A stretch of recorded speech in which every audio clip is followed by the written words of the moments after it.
Good evening, everyone, and welcome to the grand finale of Season 5 of the PDC Racing League.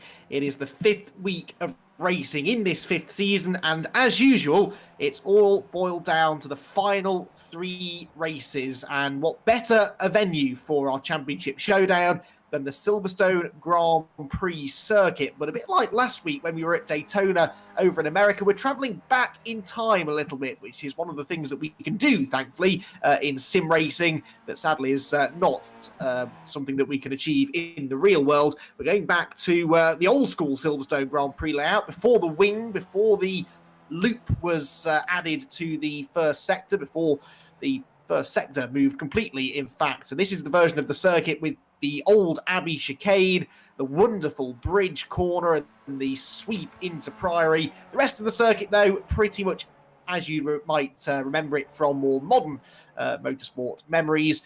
This is a slight difference, though, down at Club Corner, of course, where we use the really high speed run through the Vale and into what is nearly a flat-out right-hander at Club Corner.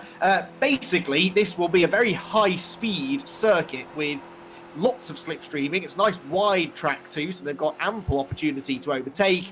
A bit like we saw a week ago at the Daytona International Speedway, where we had possibly the 3 best races in the nearly full 5 seasons of racing that we've had in the PDC Racing League. It really was thrill a minute. Every single one of the 3 races came down to the final 100 metres or so, with photo finishes on more than one occasion, and it's all set us up rather nicely for some pretty exciting championship showdowns. 3 races today.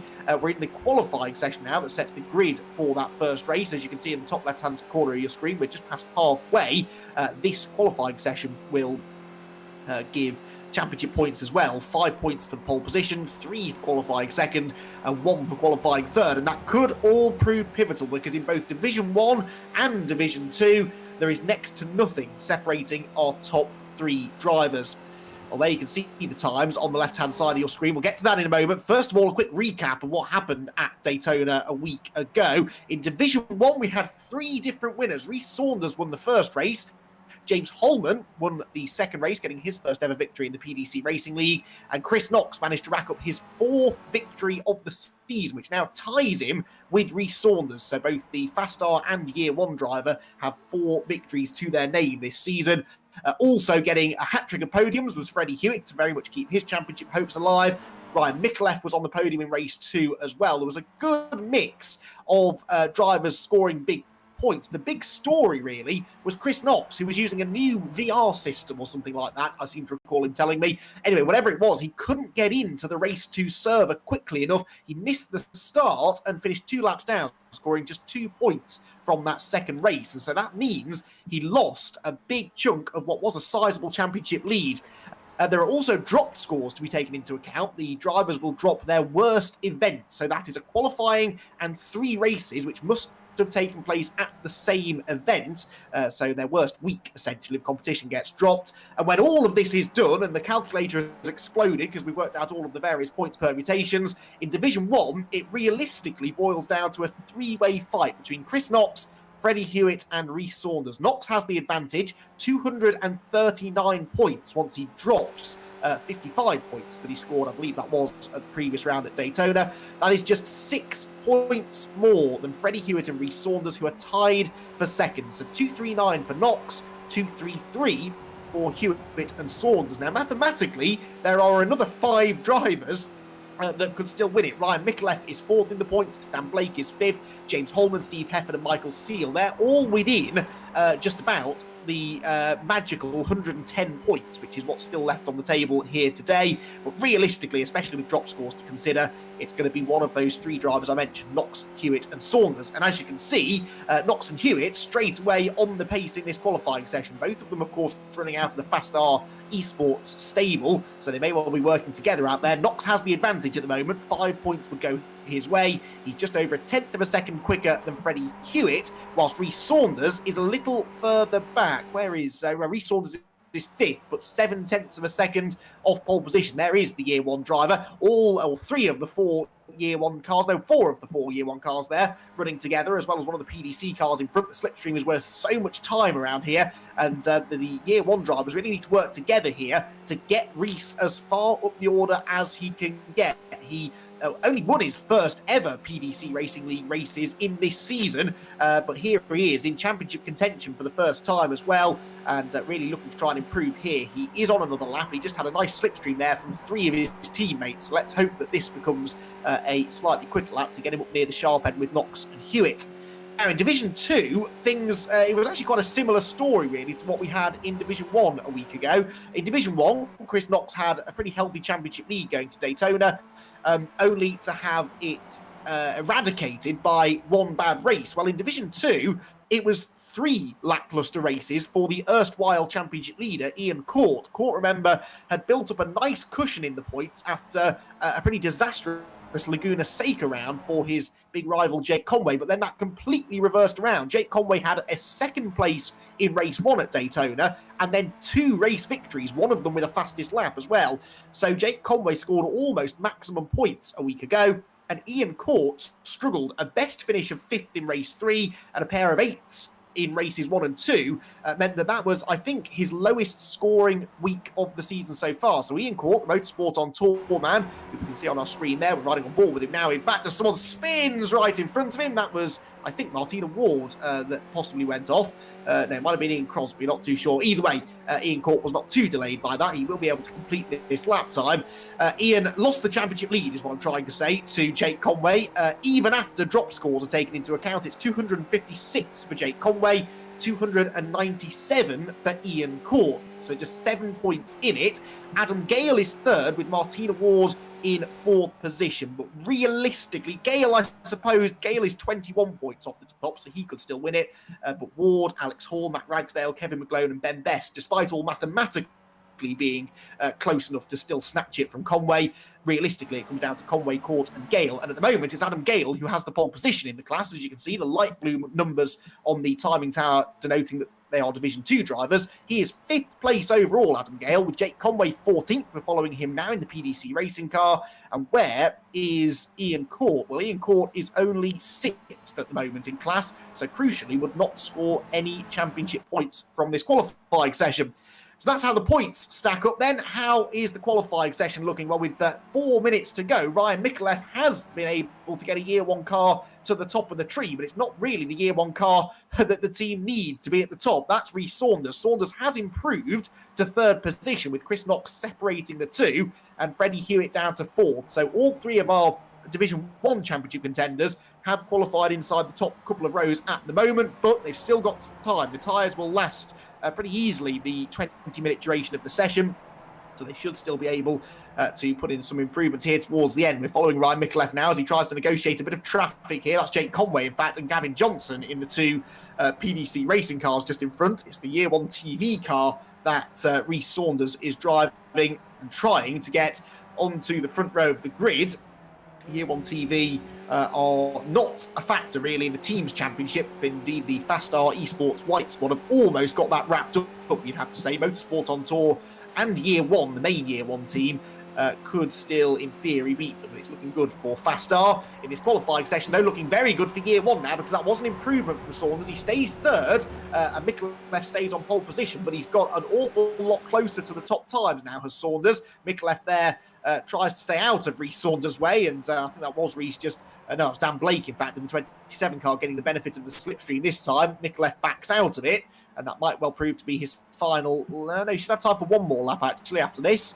There is Dan Blake. Dan Blake, the double former champion, yet to win so far this season. Now, I'll have to check this, but I don't recall a season where Dan Blake did not win a race in the PDC Racing League. He is almost always one of the pace setters. It just hasn't clicked for him for whatever reason. He had some issues with his steering wheel at Laguna Seca a couple of weeks ago. That definitely hampered him, but he's not been on the sort of form that we've become used to seeing from him. He is 2nd, remember, on the all-times wins list, 7 career victories in the championship, but no wins this season. We've had 4 wins for Chris Knox, 4 for Reece Saunders, 2 for Freddie Hewitt, and Daniel Hunt and James Holman with a win apiece. But Dan Blake has done no winning so far in Season 5, and he'd like that run of bad form to come to an end tonight, if at all possible, so that he can at least round the season off with something to shout about. And sitting 5th in the championship, as I said,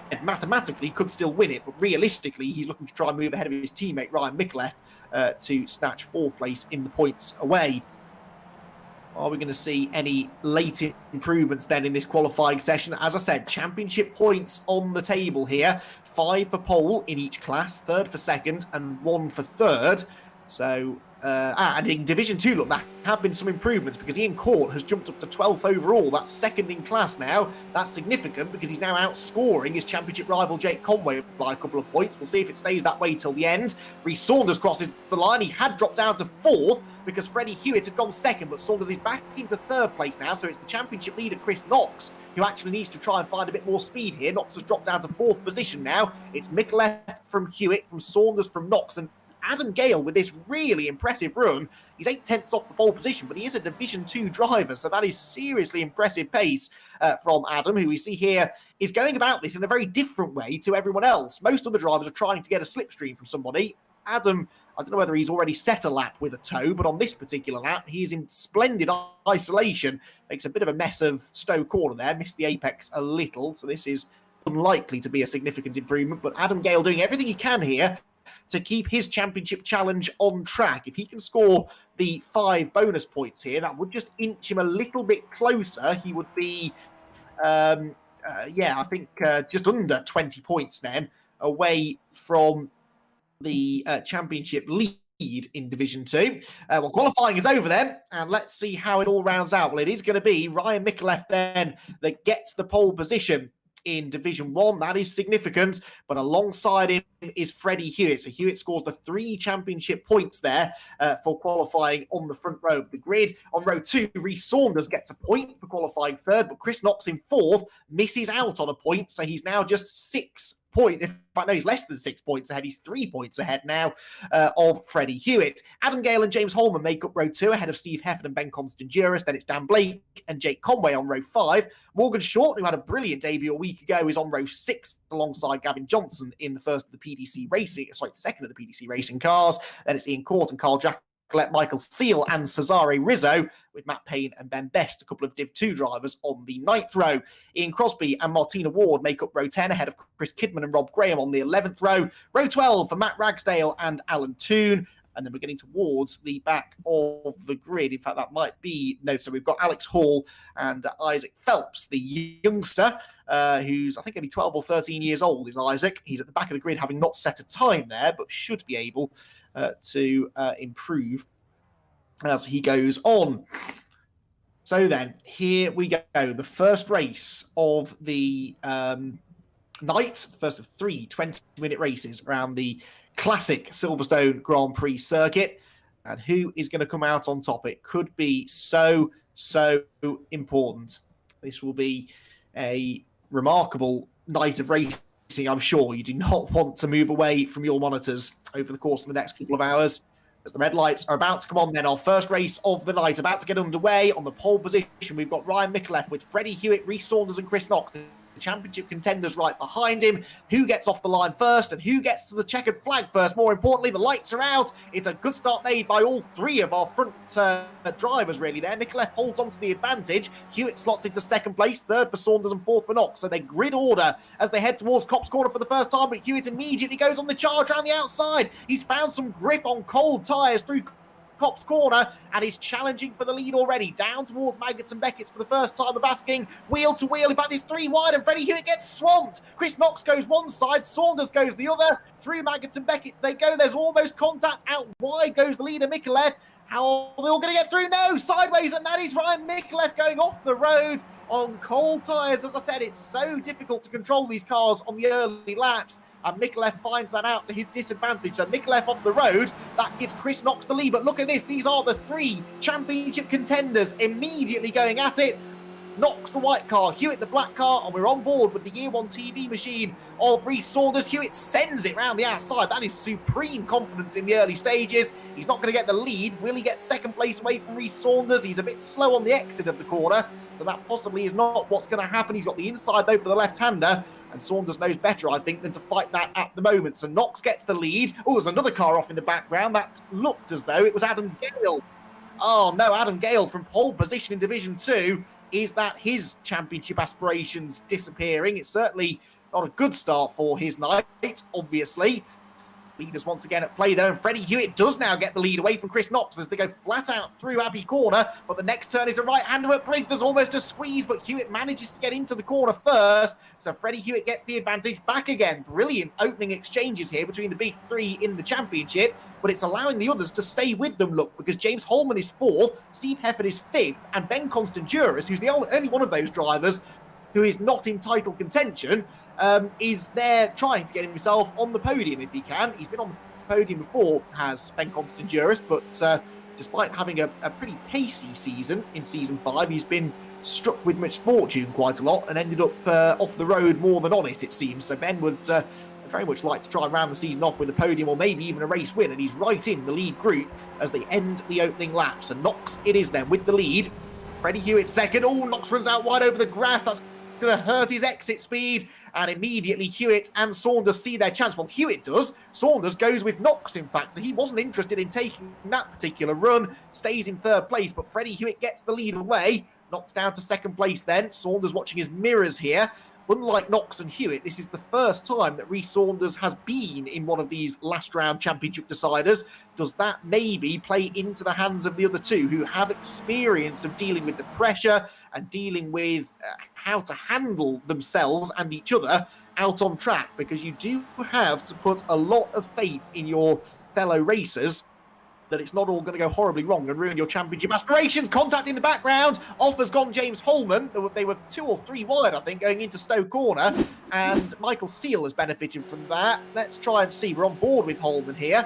Holman was delayed, definitely. He's in 4th place, I think, at this point. Turns into Stowe Corner. Loses the rear all by himself. Oh, and Steve Hefford got sideways in avoidance too, so Hefford has lost out too. And Ben Constanduris simply swung through on the inside and moved into 4th position. So that worked out quite nicely for Ben. Not so well for Steve Hefford and James Holman, though. The head of the field, then, Freddie Hewitt and Chris Knox and Rhys Saunders, indeed, now do start to break away from the 4th place battle. There are the 3 championship contenders. As I said, mathematically, there are others that can still beat them, but these are the 3 most likely to take the title.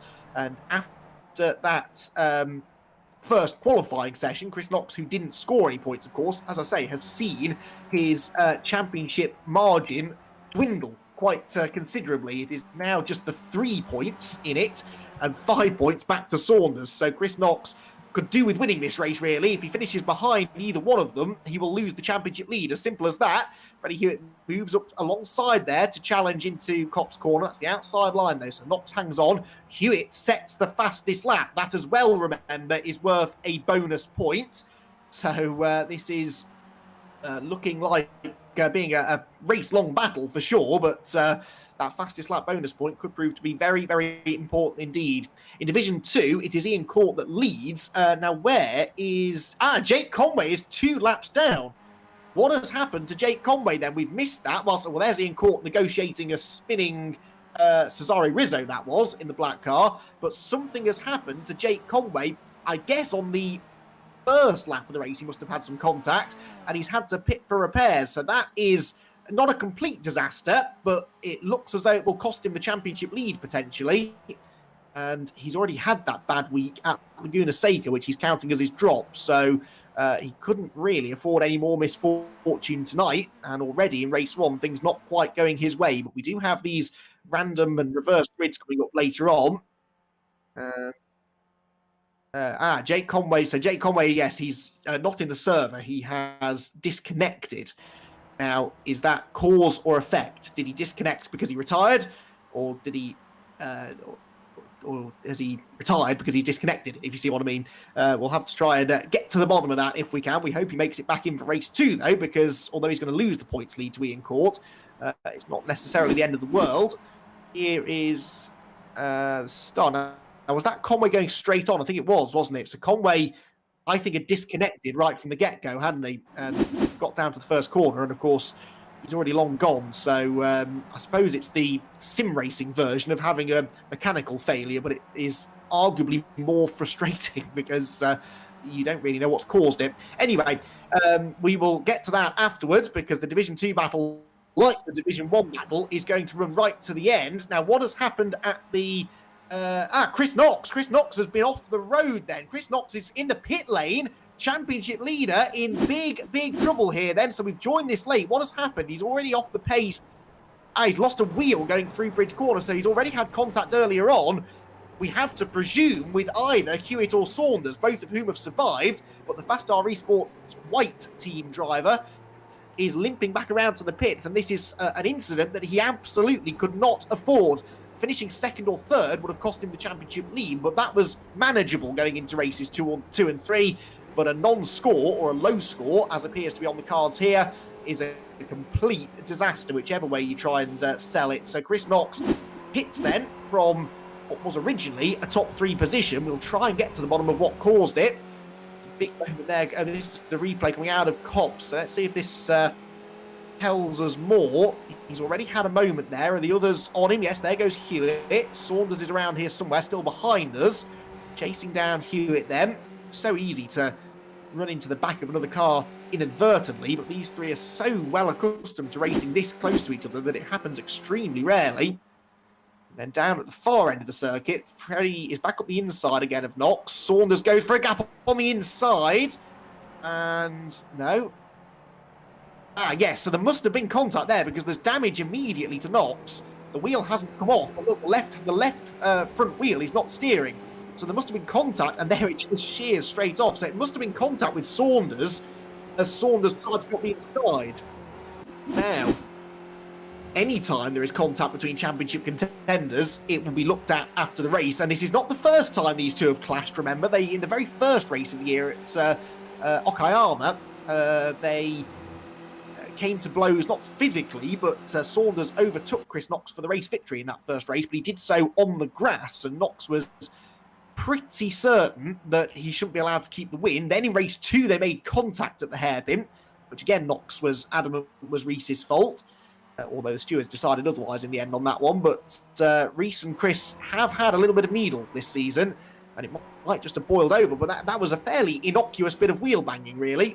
Normally, these cars would withstand that, but just the angle and the speed, I suppose, that you're carrying through there was enough to mean that Chris Knox has sustained damage. Well. At the moment, then, Chris Knox not set to... Well, is he going to score? Where is Chris Knox? He is 18th at the moment, but that is within the top 15 in class. Remember, you score points within the top 15 in each of your classes, so he is 7, 8, 9, 10, 11, 12, 13th in class, so he would still score 4 points at the moment. Of course, Freddie Hewitt out in front would get 35, and 28 would go to Reece Saunders, but who has that fastest lap? That's the other thing we need to keep tabs of. It was Hewitt last time I looked. Let's see if that's still the case. 201.20. No, Steve Hefford has stolen the fastest lap away, which is good for him, but not great news really for the championship chargers, because they would like to get that bonus point if they could. Saunders moves to the outside of Hewitt there for the race lead as they drop down through Bridge Corner, but to no avail. And as they wind their way now through Priory and Brooklands, these two in a bit of a league of their own now. They're over 4.5 seconds clear of Steve Hefford in third and Ben Constanduris in fourth position. And as they come through to complete yet another lap, it looks increasingly likely that one of these two will win the race. And because they were tied on points, remember, coming into this one, whoever wins this race out of these two will take the championship lead into the second of the 3 races. They're wheel to wheel again going down into Copse Corner. Saunders just keeps on chancing his arm, doesn't he? Just sticks his nose alongside, but never really making a concerted effort to get the lead. Hewitt just set the fastest lap, though. That's significant, and he's worth that bonus point. 36 points rather than 35. It doesn't sound like a lot, but it is certainly going to help come the end of the night. This, by the way, not to forget there are other drivers in this race. This is the fight for 4th position. Steve Hefford, Ben Constanduris, Michael Seal and Gavin Johnson having one of his better runs of the season so far. Is Gavin's best finish in Season 5, I wonder? Let's just have a quick look through. Of course, he moved from Division 2 to Division 1 early on in the season. he has a best finish. I think he scored 18 points in the first race at Laguna Seca, which is 6th place. So he's running equal 6th at the moment. But Gavin is a former podium finisher and championship challenger in PDC Racing League competition. And if he can continue this sort of form into Season 6 in the future, whenever that gets underway, he could become a contender for race wins and championship wins yet again. The tale of Ben Constanduris, motorsport commentator Ben Constanduris, who's definitely not disgracing himself at the moment, running inside the top 5. Ryan Micallef is 2.7 seconds behind him in 7th place. And all the way down in 18th place, Chris Knox just set the fastest lap. So if he can get anything from this race, he very much will try to. And that extra point that he could score would prove to be very, very valuable indeed.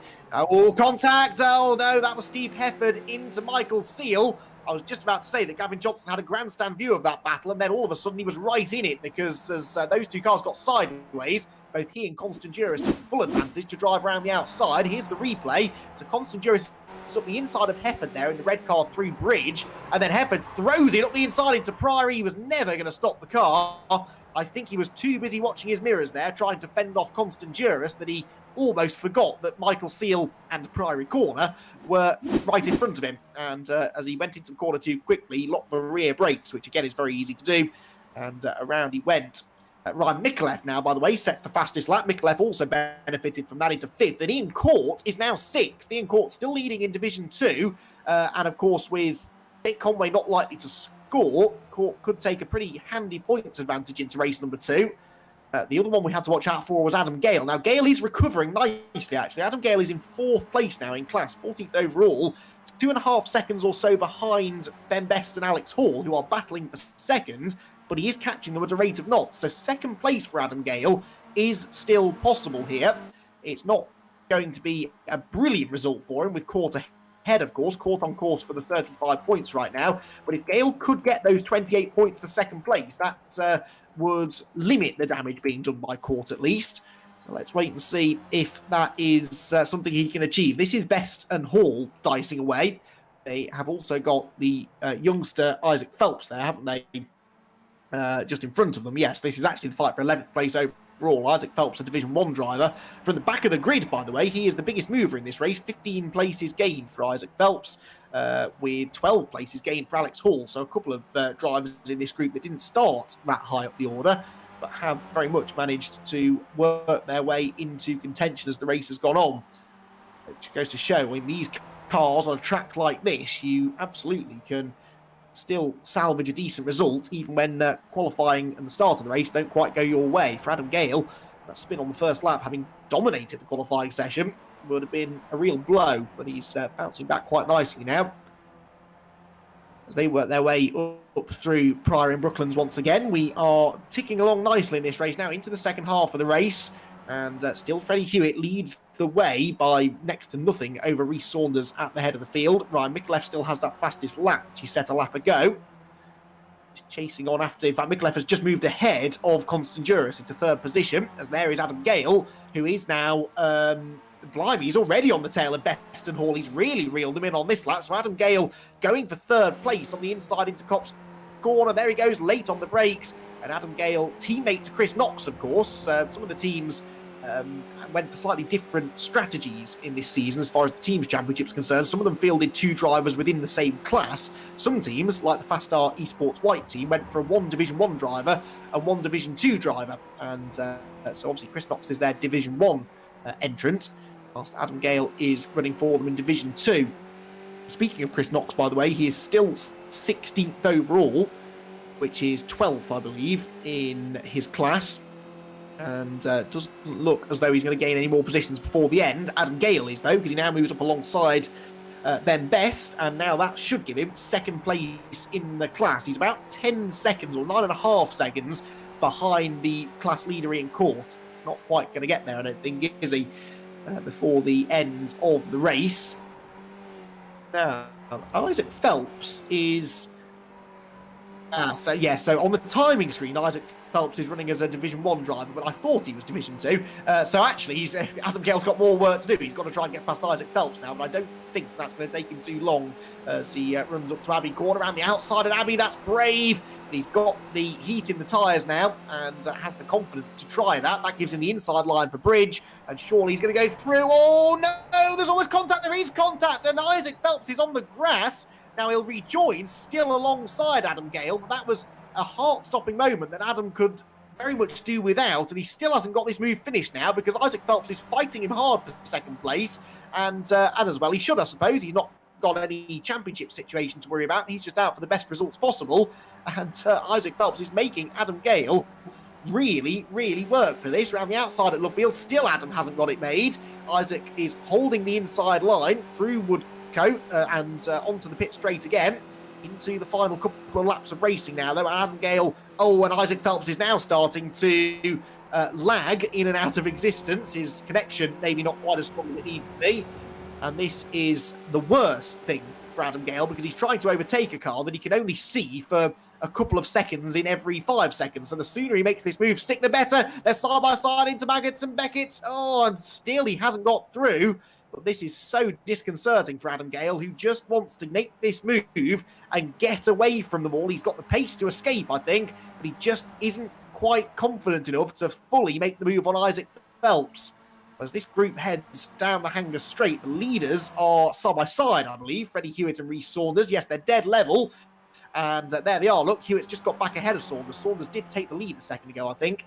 And Freddie Hewitt just about hanging on. Now, I reckon, yes, the next lap is going to be the last one. So they've got one more lap to settle this. Remember, whichever of these two drivers wins the race takes the championship lead into the penultimate round of the season. And Rhys Saunders makes a brilliant move around the outside at Bridge Corner, gets the inside for Priory, and he will take the lead away. Can Freddie Hewitt fight back on the exit? Yes, he can.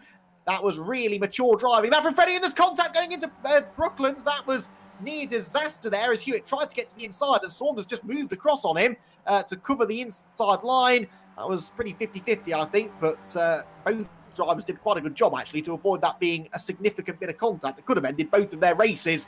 One more lap to go then, so Saunders has the advantage, but a bit like Daytona a week ago, I'm not convinced you want to be leading at this stage because of the power of the slipstream. Saunders might be doing the right thing here by allowing Freddie Hewitt through. Hewitt gets the lead again at Copse Corner, and Rhys Saunders now looks to try and find a way back through. There are millimetres between them, if that. I think they actually made a bit more contact coming out of Copse Corner there, as Saunders now swings to the right-hand side of the road, tries to get the advantage through Maggots and Beckett, but now it's single file through here. You're not going to be able to overtake through this sequence of corners. It's all about getting the exit from this corner, carrying it down onto the Hanger Straight. This is where Rhys Saunders might try to make his move, or will he leave it even until the final run up towards Abbey and Bridge Corners? That's the last really long straight that they have to negotiate. It's even possible, actually, to come off the final corner in seconds sometimes and still slipstream your way through into the lead. Saunders closing right in under braking there, but he didn't really make any effort to get alongside down the straight, did he? He pulled out of the slipstream, almost seemed to lift off the throttle a bit. He seems content to sit behind Freddie Hewitt, and we've seen this from Saunders before. A week ago, he spent the whole first race at Daytona working out where he needed to be on the last lap to win the race, and he figured out that third place with 2 corners to go was the place to be. Well, maybe he's worked out a similar thing here, that second place at this stage is where he wants to be to try and get past Freddie Hewitt before the flag. But he's got to get a move on. He's closing, but I don't think he's going to get there before they get to Bridge Corner. Only a handful of corners to go now. Freddie Hewitt still leading the way. Can Rhys Saunders get up the inside into Priory? He's looking, there's a gap, but he's not quite late enough on the brakes. There's contact, and Freddie Hewitt is off into the gravel trap. Rhys Saunders and Freddie Hewitt tangle on the final lap of the race, and Freddie Hewitt will be absolutely furious with that. Rhys Saunders gets the lead, but there will absolutely be a discussion about that one after the race. We'll have to see a replay to try and figure out exactly who was to blame, but contact for the second time this race involving Rhys Saunders. He will provisionally take the race victory in round number 13 of Season 5 of the PDC Racing League. And what damage could that do to Freddie Hewitt's championship hopes? Because Freddie Hewitt has fallen, he's fast-tracked to the pit lane, so the damage must have been so great that he couldn't get back on the road, and Freddie Hewitt is well, not going to score, potentially. There's the replay, and I hate to say it, but I don't think that was on. I do not think that was on. Here's another view. He looks to the inside. It's hard to tell. Hewitt's going for the apex. The contact is late into the corner. I'd like to see that from on board with Saunders, maybe. Here we go, as if by magic. I mean, it's a lunge, isn't it? It's a lunge. It's not a move. He drives into the rear left corner of Freddie Hewitt's car. So I think Reese, in his heart of hearts, might well know that he might get in trouble for that. There's damage to the rear suspension of Hewitt's car. He can't go any further. And, possibly the engine actually might have been damaged. Yeah, front to rear contact could have damaged the engine. And, well, just like Hill and Schumacher all those years ago at Priory Corner, contact towards the end of the race will prove to be very, very controversial indeed. Well, that is one way to start our championship finale night. Not the way we wanted, really, after the brilliant, clean racing we had a week ago at Daytona. Well, the race win will go to Reese Saunders. Now, in Division 2, Ian Court was able to take the victory fairly comfortably in the end. And Adam Gale dropped back to third in class. He did not drop back as far as Isaac Phelps, though. So I think something might have happened between Phelps and Gale towards the end of the race. But Ian Court did come through to take the victory in Division 2. Ben Best was second. Alex Hall got himself on the Division 2 podium in third. And Adam Gale in fourth position. So advantage Ian Court in the Division 2 championship. But I'm not entirely sure what this will mean for the points because technically speaking, Jake Conway did not even really start that race. He might get given some points regardless. Who knows? Anyway, here's the result. Reese Saunders with the race victory with Ryan Micallef in second. There is the race result. Saunders with the win. Micallef second. Constant Juris third with Gavin Johnson fourth and Dan Blake in fifth. James Holman was sixth. Ian Crosby was seventh ahead of Ian Court, who wins in Division 2. Steve Hefford and Cesare Rizzo were next with Ben Best and Alex Hall on the Division 2 podium. Other names to pick out, Chris Knox all the way down there in 14th position, but that is still a top 10 within the class. I'll get to the points in a moment once we get race 2 underway, because that is imminent. As you can see, cars gridding up already.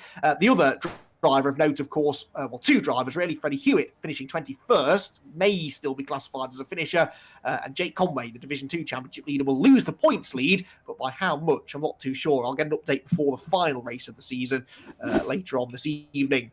Right, this pretty fast-moving format that we're using these days in the PDC Racing League. We're already getting into our second race of the night, and the grid order is based on the results from the previous race, I think. Reese Saunders is on pole anyway, and the lights are out. Away they go. Reese Saunders heads a year 1-1-2 with his semi-teammate Ryan Micallef up alongside him, and of course Freddie Hewitt and Chris Knox with it all to do from deep in the field. Down to Copse Corner they go for the first time. Saunders with the lead of the race. Micallef second. Dan Blake gets a good start, getting past both Ben Constanduris and Gavin Johnson on the run to the first corner, although Constanduris is trying to fight back by the looks of it for third place as they head towards Maggots and Beckett's for the first time. Now, will they all get through here cleanly this time? They just about managed it in race 1, but then Ryan Micallef spun through this corner. Oh, no, and this time I don't believe it, it's Reese Saunders. Oh, and he's right in front of everyone. He's collected and damage to Reese Saunders. And that, I'm sure Freddie Hewitt will say, is karma. Reese Saunders with a lot of damage is going to have a long way to limp back to the pit lane as well. Didn't see how it started, unfortunately, but that might just have been that cold tyre syndrome. These cars are absolutely lethal on cold tyres. I cannot stress to you enough how hard these cars are to drive on the first lap. And let's see then, on board with Saunders, surely his teammate didn't hit him. I'm pretty sure this is all on his own. Yet loses the rear. And once they go, you can't get them back. You just have to hit the brakes and hope for the best. Oh, and it's Constanduris that got him, and possibly Dan Blake. Now, I think it was his teammate, Dan Blake. Nothing Dan could do, but Dan got a glancing blow there. Blake is second place at the moment, but possibly with some damage. Well, drama indeed. There's Constanduris limping back with Reese Saunders right behind him. And so those two who both came together there, not deliberately, of course, in any way. Saunders was already having a moment, but there was nothing Constanduris could do to avoid him. That has really changed the complexion of the race. It's changed the complexion of the championship. And it's helped Ryan Micallef, because Ryan Micallef now has a very, very good lead. In fact, Ryan is still looking for his first victory in the championship as well. So this could be a nice way for him to round the season off. what of Hewitt and Knox? Because both Hewitt and Knox need to take advantage of this, really. We're on board with Chris Knox now. Knox is 7th. That's 6th in class, because the next car in front of him is the Division 2 leader, Adam Gale. That, of course, is of significance in the Division 2 championship as well. But Chris Knox in 6th place in class. Freddie Hewitt is 9th in class. So they're both scoring points. They're both moving forward. Knox has gained 7 places. Hewitt's gained 9, and Knox nearly lost control there through Corps. Oh, well, you can tell he's a stunt driver. Oh, there's contact in front. There's big contact in front. Cars spinning left, right, and centre. Dan Blake was clobbered there. Oh, my goodness me. And Ian Crosby has the biggest accident we've seen at that part of the circuit at Silverstone since Matt Neal in 1992. That was extraordinary. 93, you can get my facts right. What happened is the real question. There were 2 or 3 cars involved there. Steve Hefford, I think, was part of that. Although he came out of it in 3rd. Dan Blake, somehow, despite his 2nd significant bit of contact, is still going. And Chris Knox, the former championship leader, he might be about to become the championship leader again, also gets through it unscathed. Just joined that a bit late there, but Crosby had already had contact and speared into the outside wall, and then that sort of triggered. Oh, Adam Gale, right, I see. Adam Gale also involved. So for the 2nd race in a row, Adam Gale is in big trouble here. It's Blake and Crosby, isn't it? Blake and Crosby get together, and Gale gets clobbered by an already out of control Dan Blake, I think. This is on board with Chris Knox, and there's the initial contact. Oh, no, sorry, this is Gale, isn't it? The other fast star car. And Gale just ran straight into Dan Blake, who was slowed because of the initial contact. So another one of those sort of domino effect accidents, really. And surely that will bring Dan Blake into the pit lane. Let's see what happens then. Blake had a moment, got on the grass, was collected by Crosby, and then he lost his momentum, and so he was also collected by Adam Gale. And Ian Crosby has an aircraft accident, quite frankly. Oh, look at that. Everyone's having a piece of Dan Blake in this race, aren't they? And Crosby tumbles his way down the straight. That was not pleasant at all. It's been a messy start to this 2nd race of the night, the penultimate round of the championship. Right, let's take stock of the situation. Ryan Mikulev has a 2.5-second lead over James Holman in 2nd, Steve Hefford is 3rd, Chris Knox is 4th, with Freddie Hewitt in 5th position. So they are scoring decent points here, and they should be able to gain more ground. Knox, look, is right on the... is under pressure from Hewitt, but they could both close in still here on Steve Hefford. They've got Carl Jacquelet right behind them as well. Carl, always one to get stuck in, is trying to find a way past Freddie Hewitt to help his fellow Year 1 driver, Rhys Saunders, who, by the way, is 9th. Now, Rhys Saunders, I don't think, has pitted, has he? No, he's not. So Saunders has carried on, despite the obvious front-end damage he's got. Obviously, the suspension's more or less okay. You can drive these things without front and rear wings. It slows them down, but they're not undrivable. Arguably, it makes them easier to drive, I've found sometimes. So he will continue if he can. A pit stop will cost you a lot more time than just limping around with damage sometimes. Saunders still going. Not as strongly as Hewitt and Knox, of course, but he's still scoring some points and could yet gain more ground, because Hewitt and Knox are not only racing Saunders for the championship, they're also racing each other. So this is of significance, this battle. At the moment, it's for 4th place, but if they work together here, they could make it a battle for a podium position. Hewitt closing in here on Knox as they go towards Abbey Corner, that flat-out left-hander as it used to be before the chicane, which you can see is there, but it's just not being used on this version of the circuit. That does rather improve the flow of what is another really high-speed track, perfect kind of track, really, for Skip Barber racing. These cars low on power and very draggy, so the slipstream is what really makes the racing as great as it has been this season. There's some good choices of tracks in Season 5, and that has promoted some of the best racing we've ever seen. Right, in Division 2, we've got a battle here for 2nd place. This is Ben Best on the tail of Jake Conway. So Conway, thankfully, staying connected this time around. That potential non-score from the previous race is going to affect things, no doubt, but Jake Conway is running in 2nd position at the moment. Adam Gale, of course, what happened to Gale? He did have to pit, so he's dropped all the way down to 22nd place overall. So Conway really just needs to try and hang on to this. Ian Court, of course, is leading the way, though, in Division 2. So the championship pendulum continues to swing his way. Conway is about 5 and a bit seconds behind Court, and he's got Rhys Saunders between them. So for Conway to take the class victory is a bit of a tall order. Could do with doing that, really, to make up a little bit for the disaster of the previous race. But of course, the other thing we have to factor into this is dropped scores. So what are these drivers dropping? Well, Jake Conway's worst event of the season so far was Laguna Seca, unsurprisingly, where he had those couple of unfortunate incidents that weren't his fault. 48 points scored there, so he's dropping 48 points. Ian Court's worst score is also 48 points. That's interesting. So they're both dropping the exact same number of points. But of course, if either one of them were to have a worse week this week, then that would become their drop score round, and my head then starts to hurt because it all gets very difficult to calculate on the go. In Division 1, the person dropping the most points there, I believe, we have 55 points being dropped by Chris Knox, 47 by Freddie Hewitt, for the first round, and Rhys Saunders also dropping his first round total of 43. So as long as all of those championship drivers beat those relative scores today, then this will no longer become the dropped score round for them. Hope you're following this at home. It's as much a maths lesson as it is a motor race, really. This fifth season of the championship. Drop scores serve a purpose, I understand, but they don't half make a commentator's life difficult. Anyway, Martina Ward is doing well, as usual. She's had a decent season, actually, in Division 2, picking up 4 podiums so far this season.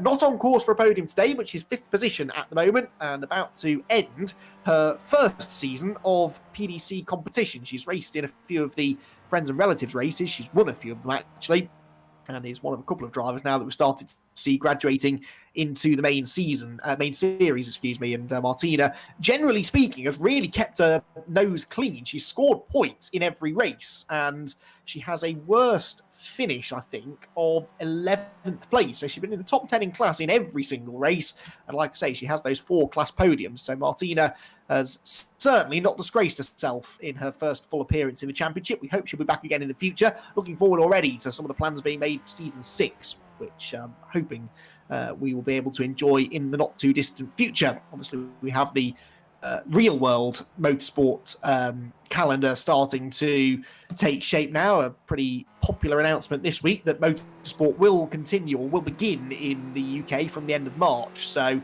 many of these drivers will also race or work in one way or another in the real motorsport world.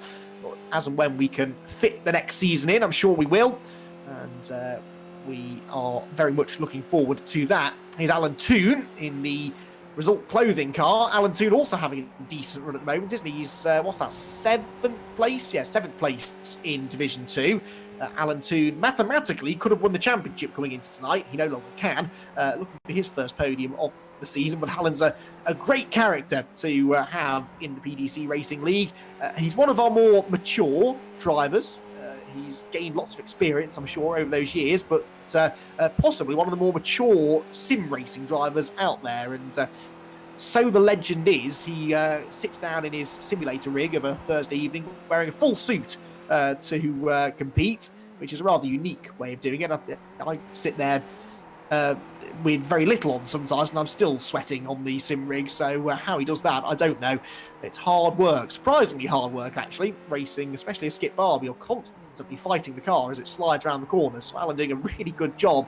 Just lost a place there to Cesare Rizzo, but Rizzo is a Division 1 driver, so that's to be expected. He'll soon come under pressure from Ben Constanduris, who is 17th overall, also a Division 1 driver, but Alan, again, has been a long-time competitor in this championship and a number of others as well. Really enjoys his sim racing, and we thank him and all of the drivers for their involvement in the championship in this 5th season. It's been a really, really good season. Possibly my favourite yet, although it would be a shame if it was... Oh, no, Alan, don't do that! That is the curse of the commentator, if ever I saw it. Well, he did a good job of keeping it out of the barriers, but that was a very high-speed, a half spin, I suppose we'll call it, coming out of Cop's corner. I'm not quite sure how he managed that, because the tyres should be well and truly up to temperature by now. We're into the second half of the race, And Alan Toon just carried a bit too much speed, I think, just as we were following on board with him, which I'm sure he'll be thrilled to hear afterwards. And Alan, yes, let's watch someone else, shall we, before we bring him any more bad luck. That was all rather unfortunate. Yes, as I was saying, we thank all of our drivers for supporting the championship. It's been a really well-supported season, actually. 26 drivers here tonight, and we've hit nearly 30, I think, on a couple of occasions earlier on. So good to see the PDC Racing League being as well supported as ever, and it runs off donations, really, by the people that enter. So, again, we thank all of those that have helped contribute to what's been a very successful season. More battles going on here, a bit further down the order. Rob Graham and Chris Kidman are actually fighting for position, despite both being a lap down here. They are 23rd and 24th, with Graham ahead, Kidman behind, both of them in different classes. Rob Graham, a Division 1 driver, Chris Kidman, Division 2. Chris Kidman in the number 21 car, looking to try and find a way through if he can. Ahead of the field. Oh, well, that's not the way to do it. We need to stop riding on board with drivers, don't we? Because as soon as we do, they seem to find themselves off the track. Chris Kidman understeering wide there through Brooklands corner, which, of course, these days doesn't have a gravel trap there, or at least not that close to the edge of the road. But this being the older version of the Silverstone Grand Prix circuit, it very much does. And that was an uncharacteristic error there for Chris Kidman, but he, although he loses some time to Rob Graham, should be able to start reeling him in again before too much longer. As I was saying, Ryan Mikulev leads the race. This is the fight for second place. Steve Hefford and James Holman. Steve Hefford hasn't had a podium all season. Has Steve Hefford ever had a podium in the PDC Racing League? That's the next question, isn't it? Let's have a look. Steve Hefford... no, he's not on the podium list. So looking for his first ever PDC podium. And he is potentially on course for it, actually, because he's running in the second place at the moment. Even if James Holman got past him, Steve Hefford is then still a good 2.5 seconds ahead of those two. Look, Knox and Hewitt still in that order. Knox actually about 7/10 ahead of Freddie Hewitt now, and both of them are gaining on these two. So it's actually in Hefford and Holman's best interests here not to hold each other up too much. We're into the final 4 or 5 minutes of the race now, and Steve Hefford and James Holman just wanting to try and hang on to some podium finishes. Again, I'll get some official confirmation of points after this race, but Hefford and Holman were both mathematically in championship contention before this week's races. And actually, because of the various issues that have befallen Knox, Hewitt and Saunders, they've all had at least one a big incident now that's cost them points. It might actually have kept people like Holman and Hefford in contention, because James and Steve have both had a pretty solid night so far, haven't they? They were... Where did they end up in the first race? Holman was 6th in the first race, Hefford 9th, so actually they did drop a little bit by the end of the race. But running in second and third places now as they drop down into Maggots and Beckett's. And they are soon to be joined, though, I think, by Knox and Hewitt. And Hewitt just set the fastest lap. That's significant. So Chris Knox and Freddie Hewitt then are only 0.3 of a second apart, but it's Hewitt that's going quicker now with the slipstream, of course, from Chris Knox. And when they catch these two, the battle that then ensues will probably stop them being able to go any quicker. So this... that might well be where the fastest lap ends. That's the first sub-2 minute lap that we've seen as well so far tonight in race situation anyway. A 1:59.96 for Freddie Hewitt. So only just underneath the 2 minute mark, but still mightily impressive time. And he's now starting to harry Chris Knox, who is in turn dropping away again from these two. So if those two really start fighting over 4th place, that could make all the difference. So... coming into this race, Hewitt and Knox, what was their point difference then? It was 35 points scored for Hewitt and 28 for Saunders, whilst Knox only got the 4 points in these. So 2, 4, 3 for him. So by my reckoning, it is now pretty big advantage for Hewitt over Knox. So Knox really does need to try and beat Freddie Hewitt in this one, which he is doing, but because they're only 4th and 5th, that's only a 2 point difference, only a 1 point difference now that Hewitt's got the fastest lap. So Yeah, not looking too handy now for Chris Knox anymore. Right, Mikulev still with the race lead, 3.2 seconds his cushion now as we go into the final couple of laps. There, though, is the battle potentially for the championship lead here, because Rhys Saunders is going to lose out again here, possibly to Freddie Hewitt at least, having provisionally got the points lead away from him, but it's all going to be provisional because of that contact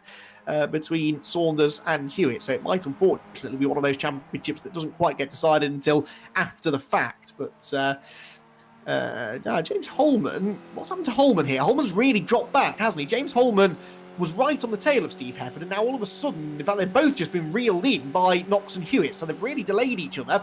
Knox and Hewitt are right there with them now, and we're on board with Freddie Hewitt, so this is go time now for both of these two drivers. They want to try and get themselves onto the podium because you score more points there. There's also a bigger difference in points between each position on track once you start breaking into the top three. The points go down in 2-point increments from fourth on back, but if you're in the top three, you can take more points out of the cars that finish immediately behind you, and that is what Chris Knox is trying to do. Pulls to the outside of Steve Hefford going up towards Bridge Corner. That doesn't work, so he ducks back in line. Of course, Chris is also conscious of the fact that if he makes a move and it doesn't work, it could cost him fourth place to Freddie Hewitt. He is trying to make a move now, though, up the inside of Hefford into Bridge Corner. This could be championship-defining stuff for Chris Knox if he makes this stick. Where is Hewitt? He's not there yet, and Knox has a brilliant run out of Priory. He could get past both of them. He's on the inside into Brooklands Corner. He's sideways over the curbs. Don't lose it, Chris. Again, brilliant car control from Chris Knox, would expect nothing less. And then he sends it round the outside through Luffield Corner,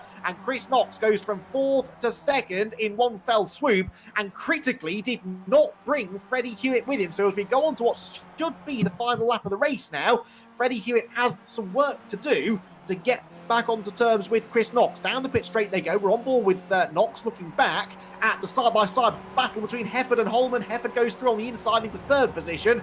Did Freddie Hewitt manage to go through with him? No, he didn't. Holman is still there in fourth place. So Freddie Hewitt now 2 places behind Chris Knox.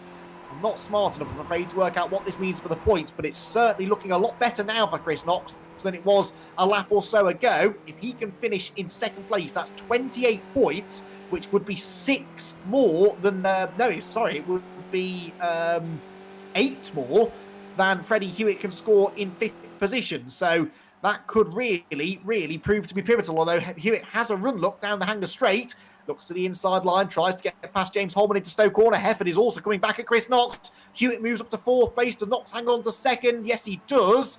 But Steve Hefford clearly is signalling his intent, isn't he? He's not going to let Chris Knox hang on to this 2nd place without a fight.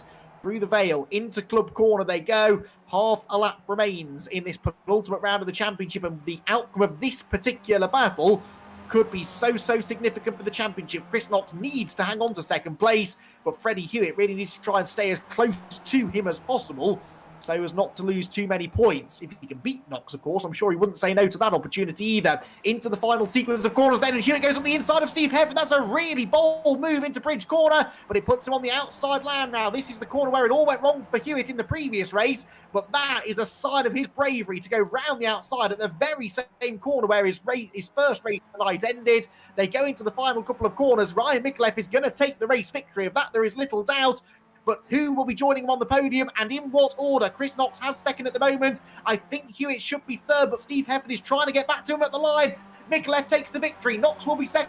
Who's going to be 3rd? I think Freddie Hewitt will just about hang on. Yes, by the skin of his teeth. He eases Hefford over onto the grass as they cross the line. But Freddie Hewitt ends up with 3rd position. Steve Hefford in 4th. James Holman in 5th position, whilst Ian Court takes another Division 2 class victory, which will maybe be enough to wrap up the Division 2 championship, but don't quote me on that. As I say, we're expecting some official points confirmations in between this race and the next, because we do now have a bit of a break between races 2 and 3. But that was some brilliant racing and a brilliant recovery drive for some drivers that were in trouble early on. Ian Court then takes the Division 2 victory. Jake Conway was 2nd, so Conway might have kept his championship hopes alive. If he's within 36 points of the championship lead, he can still take it because there are 35 points available for a win, plus the bonus for a fastest lap. So 36 points remain on the table. And we will have to wait and see if that's going to be enough for Conway to get back into it. Adam Gale, I would imagine he's out of it now because he finished some way down the order. He was 2, 4, 6, 7th place in class, was Adam Gale. And there is Jake Conway in the number 11 PDC racing car, crossing line, 2nd place in Division 2, about 5 seconds or so ahead of Ben Best in 3rd.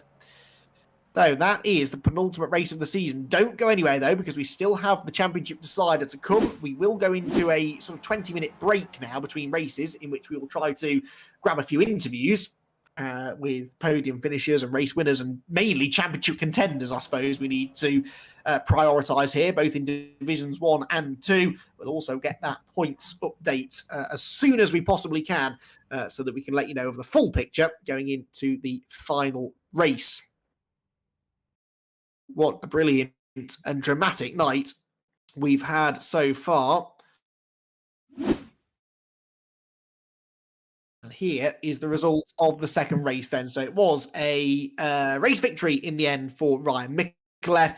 2nd place goes to Chris Knox with Freddie Hewitt 3rd, then Steve Hefford. Then it was James Holman. Ian Court takes the Division 2 victory ahead of Rhys Saunders. Then Carl Jacquelet, Jake Conway, Ben Best, Matt Payne, and Martina Ward, with Dan Blake 13th. How he finished the race at all, I'm not too sure.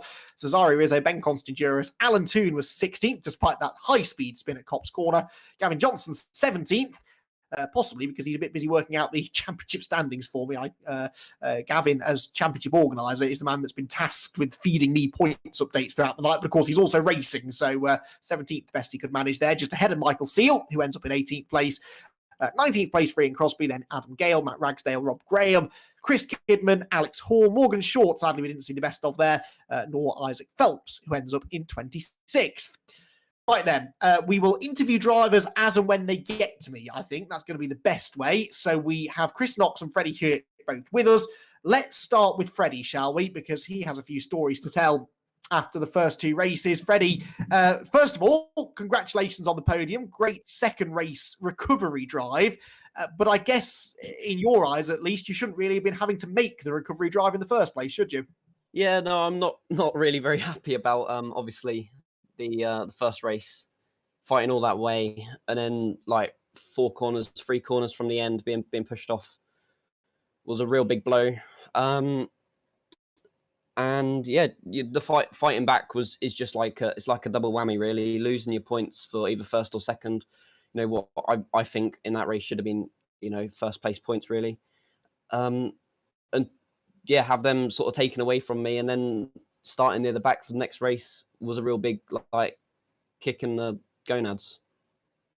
Yes, understandably frustrated after that, I think it's fair to say, but you did recover well, and it was really important for you to, if you couldn't beat Chris in that second race, to at least stay with him, because you were ahead of him on points anyway after his issues in the previous race. So on balance, we're still waiting for the official points confirmation, but it doesn't look too bad for you going into the final race.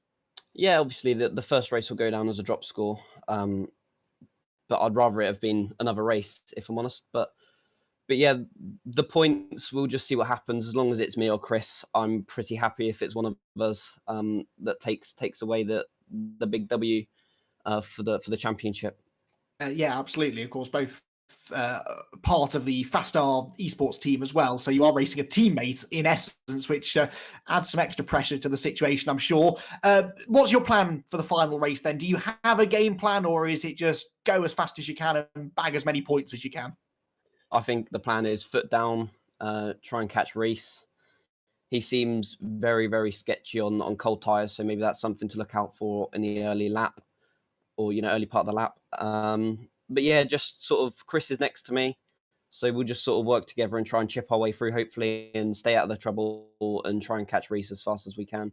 Me and him are both been pretty solid on first lap performances this year, trying to fight our way through the pack. So hopefully we'll work together and get through to the front, and then hopefully towards the end of the race, if we're in a good position, we can fight for the championship a little bit. Excellent. Well, best of luck. It's been a brilliant season, regardless of how it turns out. Hopefully, it's a clean final race. It'd be good to see the three of you scrapping at the front of the field. We're going to enjoy watching it. I hope you enjoy taking part in it. Awesome. Thank you. And obviously, thank you to our sponsors, Faster. And thank you for PDC for running the series. It's been another great series. and let's see how the final race goes. I hope. Yeah. Looking forward to it, Freddie. Best of luck in the final race. Freddie Hewitt then, who is the winningest driver in PDC racing history, looking for one more to seal the championship. Right then, let's have Chris Knox, shall we, get his side of the championship story, because Chris, a bit like Freddie and a bit like Reese, you've had one decent race and one absolute nightmare. What happened in race one?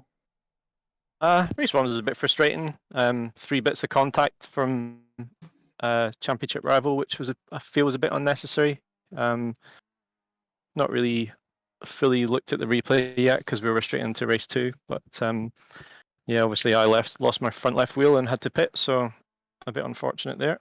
Not the way I want to fight for a championship. But race 2, obviously starting 14th or so, just tried to keep out of chaos and move forward and pick up points, really. Those final few laps in race 2 were really critical, weren't they? Because you caught Steve and James, and obviously you sort of calculated that was a risk worth taking to try and get those extra points you needed. But did you ever sort of consider, this could all go wrong? You're racing against people that are desperate to hold on to a podium place, but you need the points for the championship.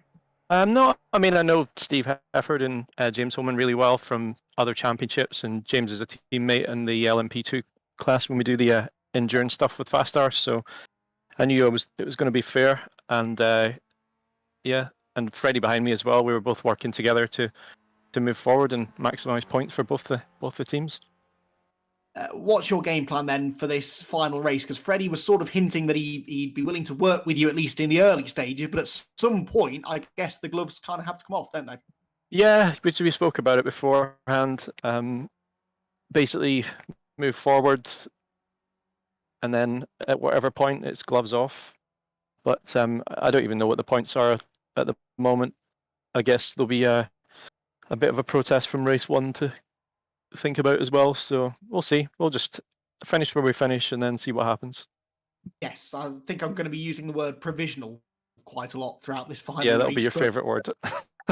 Definitely. Drop scores, not my favourite words, I have to say, because that is rather confusing things. But we'll wait and see how this final race goes.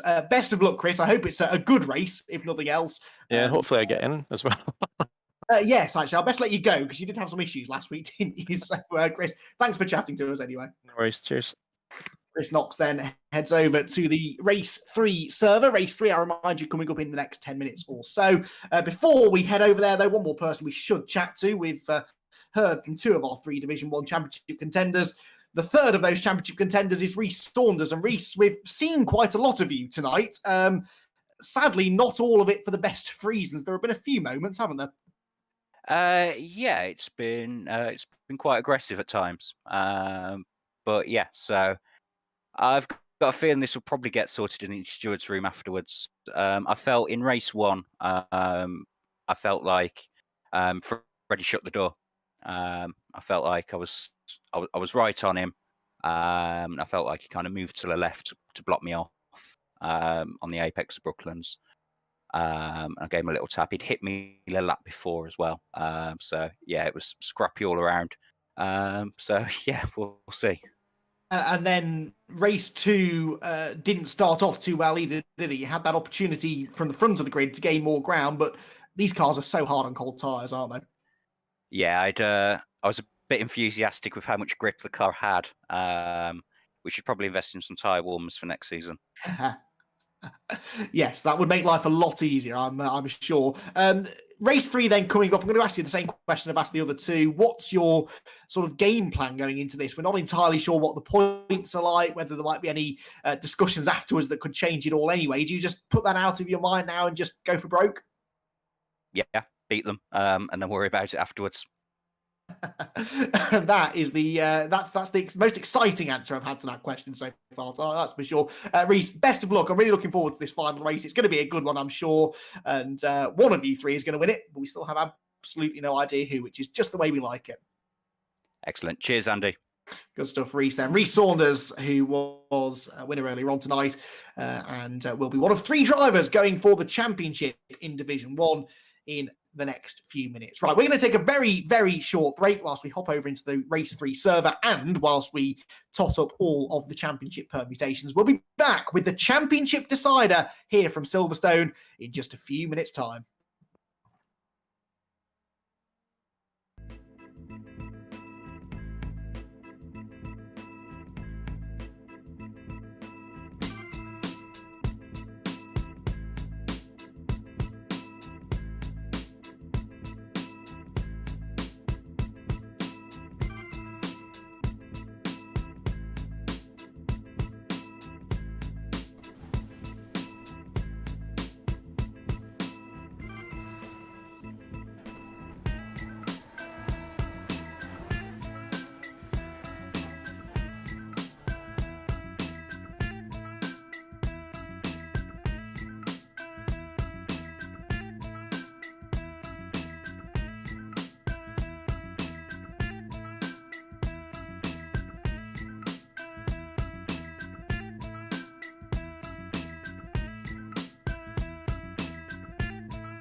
Welcome back, everyone, to Silverstone, where the final race of Season 5 for the PDC Racing League is just a few moments away, and we are looking forward to a three-way fight for the championship honours in Division 1.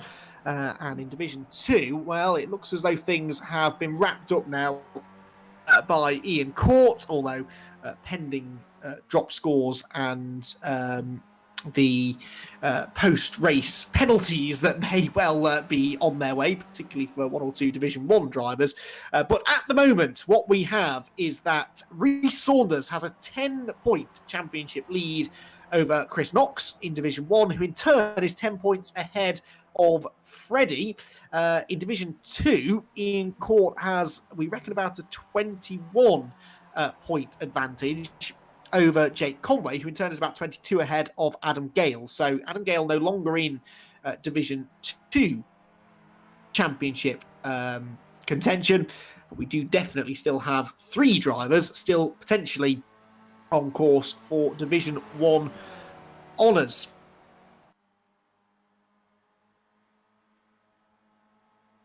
And that is all pending, as I said, the outcome of some post-race conversations that will happen with the clock of the course, I think, because we had a couple of bits of contact. Race number 1, we had Rhys Saunders and Freddie Hewitt making contact, and then also I think Chris Knox was saying he'd had some contact from Rhys at one point or another too. So this is all going to get potentially a little bit messy, but yeah, it is Rhys Saunders then 10 points ahead, we believe, of Chris Knox, who is 10 points ahead of Freddie Hewitt. That is the headline, the latest news that we've got. But of course, because of this slightly quirky sort of drop score system that we have, where you drop an entire event rather than just the odd race from different rounds, it all kind of depends actually on what points are scored by those championship drivers in this one, because they've all 3 of them had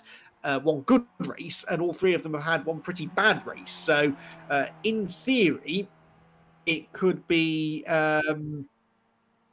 it could still be that this final round becomes a drop score for certain drivers, but we'll assume that's not going to happen until I hear otherwise. And yes, it's likely all to be decided post-race anyway, to be quite honest, because I do think there might be a few penalties incoming. So we shall see. We'll treat this just like a race like any other. We'll work on the assumption that it is those 10-point gaps between the top 3 drivers. And in Division 2, unless Ian Court has an absolute nightmare, I don't think we have to worry too much about that. In the teams, by the way, it was looking good already for the Fast Start Esports White team, and that really doesn't appear to have changed over the course of the night, despite all of their drivers having the odd bit of bad luck along the way.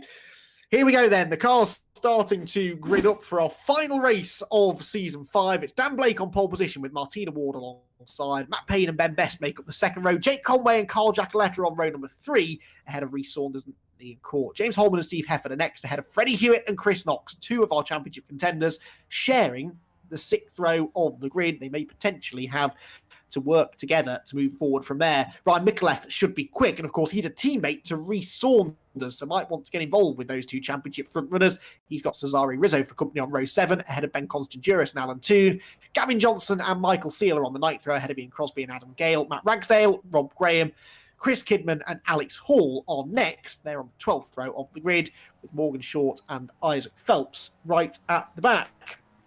So we've got Rhys Saunders starting 7th. We've got Freddie Hewitt and Chris Knox 11th and 12th. Whilst in Division 2, Ian Court is 8th and Jake Conway is 5th. They are the 5 drivers we're watching for the 2 drivers' championships. Bit of creeping there from Matt Payne from the inside of row number 2. But for the final time in Season 5, we are racing in the PDC Racing League, and Dan Blake makes an absolute stormer of a start from the front of the grid. Dan is looking for, remarkably, his first victory of the season, and he's finally got himself on the pole position. So this is a good opportunity for him to try and do that. Through Cops he goes. He's got the advantage. Martina Ward slots into 2nd. Matt Payne is 3rd, but already I'm looking deep in the field, trying to see the championship contenders. It's been a really good start from Freddie Hewitt. There is Freddie looking the black car. He is already well ahead of Chris Knox as they drop into Maggots and Beckett for the first time.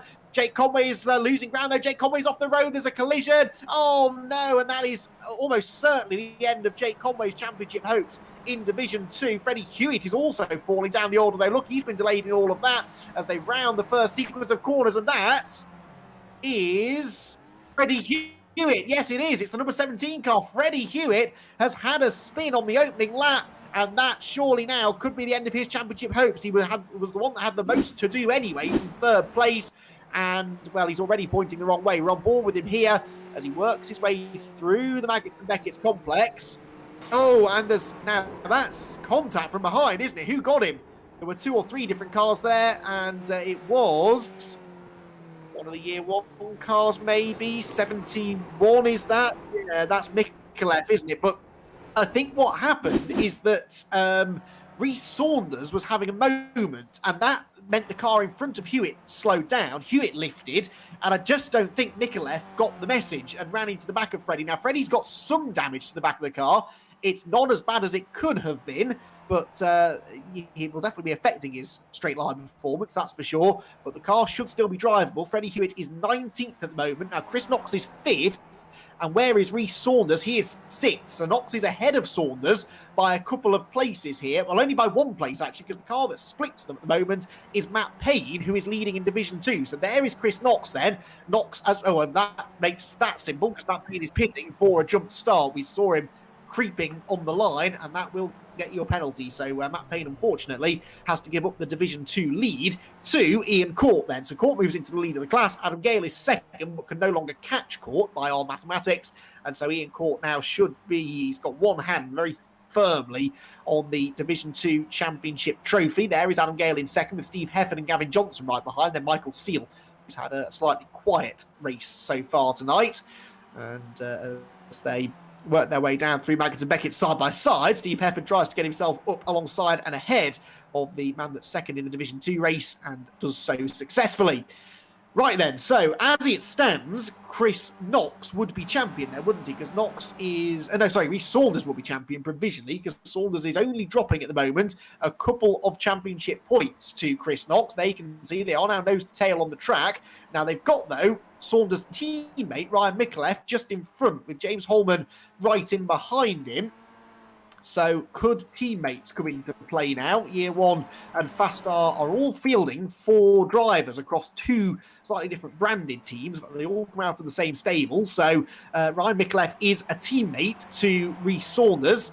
And at the moment, Chris Knox, well, as he said, James Holman is a teammate of his in some other racing that they do together. So it's kind of 2 against 2 here. And Knox goes one side of Mikulev with Holman going the other. They're 3 abreast up through Abbey Corner. Chris Knox trying to make a move here that could put him provisionally in a championship winning position, because he gets both of them in one go. And now he's 3 places ahead of Rhys Saunders, but Mikulev is back up the inside. He goes back through. Saunders runs out wide. So too does Mikulev. So Knox fights back again. Chris Knox moves into 2nd place now. If he can make that one stick and get away, that would be 28 points going his way. Saunders and Holman was making contact at the back of the group. So as it stands then, it would be 28 points for Chris Knox in 2nd place. It would be 20 for Saunders in 5th. So that's not quite enough. That would mean it was still a 2-point advantage provisionally for Rhys Saunders. But we're also waiting for perhaps a few other points to be confirmed from earlier on in the night. It is all going to get very, very close here into the... it's literally going to boil down to fastest lap points. At the moment, by the way, Freddie Hewitt has the fastest lap in this race. Hewitt with a 2:01.98. We know they can go quite a bit quicker than that once they get some heat into the tyres. Saunders, by the way, has now been waved through, I think, by Mikulev, so that is 4th place. So that definitely means that Saunders should still be doing enough for the championship, but he's got this slight black cloud hanging over him after the contact with Freddie Hewitt in race 1. Right, then down the hanger straight, and he makes a move on James Holman, and he might even make one on Chris Knox as well. Rhys Saunders goes to the outside, down the hanger straight towards Stowe Corner, and Rhys Saunders then on the outside line. Can he chop across in front? No, he's got to try and at least clear Holman, which he does, and actually gets a good exit from the corner as well. Look, pulls up alongside Chris Knox, side by side between the 2 genuine championship contenders now, because Freddie Hewitt is in the pit lane having repairs made, so he is pretty much out of it now. It's down to these 2, Rhys Saunders and Chris Knox, and Knox just about hanging on, but he runs very wide coming out of Club Corner. and that might just compromise his run up the hill. So Knox moves second. Third for Saunders. That would mean Knox is taking only 3 points out of him. And now look, Ryan Micallef has moved up ahead of James Holman, so he can play rear gunner now to protect his teammate Saunders. So Saunders is in a very comfortable position now as far as the championship is concerned. But there is still a long way to go. We're only just past 1/4 race distance here in the final race of the season. And still anything could yet happen. Dan Blake, by the way, 5 seconds up the road now. Freddie Hewitt has had another bit of contact. Oh dear, that is Ben Best and Ben Constanduris, I think, coming together. And Hewitt had some contact at the start of that from possibly Constanduris. Then as Constanduris slides back onto the road, oh no! Oh, it sends Ben Best into a series of barrel rolls. And poor Freddie Hewitt just can't stay out of trouble tonight, can he? He's had a really consistent season so far, has Freddie Hewitt. He didn't manage actually to get a podium at the first round at Okayama, but then he had a win at Alton Park, a win at Laguna Seca, 3 podiums last time at Daytona in 3 very topsy-turvy races as well. So that was a serious achievement. But then here at Silverstone, his good luck has run out well and truly. If there's been an accident, Freddie Hewitt seems to have been in it 9 times out of 10. None of them really his fault. So anyway, Freddie Hewitt, that's why he's in the pit lane, and he still is in the pits. I think he knows his championship challenge is done. Ian Court's championship challenge is not done, though. He is leading the way in Division 2, and Ian, after a really successful night so far, is bouncing back nicely from that disappointment at Daytona. I don't know why he struggled so much at Daytona a week ago. We'll try and get a word with him if we can after this race, because it does look as though he's going to be crowned the champion as things stand. But whatever it was that was keeping off the front-running pace a week ago, he is well and truly put behind him now at a track that presumably he knows a little bit better. And Ian Court looks good for the Division 2 championship. I think this split of classes has really worked, by the way, coming into Season 5. First time that we've run a double-class format, sort of a pro and an am class almost.